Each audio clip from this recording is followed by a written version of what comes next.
ఇక ముఖ్యమంత్రి రేవంత్ రెడ్డి విజ్ఞప్తితో కర్ణాటక ప్రభుత్వం నీటిని విడుదల చేసింది. దీంతో నారాయణపూర్ డ్యాం నుంచి 1.9 టీఎంసీల నీరు జూరాల ప్రాజెక్టు చేరుకుంది. ఉమ్మడి మహబూబ్ నగర్ జిల్లాలో ఉన్న జూరాల ప్రాజెక్టు నీటి కొరత ఏర్పడింది. తాగునీటి అవసరాల కోసం గత 3 రోజుల కిందట మక్తల్ ఎమ్మెల్యే వాకటి శ్రీహరి ముఖ్యమంత్రి రేవంత్ రెడ్డి దృష్టికి తీసుకువచ్చారు. దీంతో తాగునీటి అవసరాల కోసం నీటిని విడుదల చేయాలని సీఎం రేవంత్ రెడ్డి కర్ణాటక ప్రభుత్వానికి విజ్ఞప్తి చేశారు. దీంతో స్పందించిన కర్ణాటక ప్రభుత్వం ప్రజల తాగునీటి అవసరాల కోసం నారాయణపూర్ డ్యాం నుంచి 1.9 టీఎంసీల నీటిని జోరాలకు వదిలింది. జోరాల జలాశయానికి తాగునీరు రావడంతో తమ కష్టాలు తీరినట్టేనని చుట్టుపక్కల గ్రామస్తులు భావిస్తున్నారు. 1.9 టీఎంసీల నీరు జూరాల ప్రాజెక్టు చేరుకుంది. ఉమ్మడి మహబూబ్ నగర్ జిల్లాలో ఉన్న జూరాల ప్రాజెక్టు నీటి కొరత ఏర్పడింది.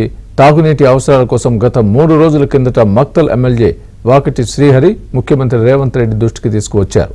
దీంతో తాగునీటి అవసరాల కోసం నీటిని విడుదల చేయాలని సీఎం రేవంత్ రెడ్డి కర్ణాటక ప్రభుత్వానికి విజ్ఞప్తి చేశారు. దీంతో స్పందించిన కర్ణాటక ప్రభుత్వం ప్రజల తాగునీటి అవసరాల కోసం నారాయణపూర్ డ్యాం నుంచి 1.9 టీఎంసీల నీటిని జోరాలకు వదిలింది.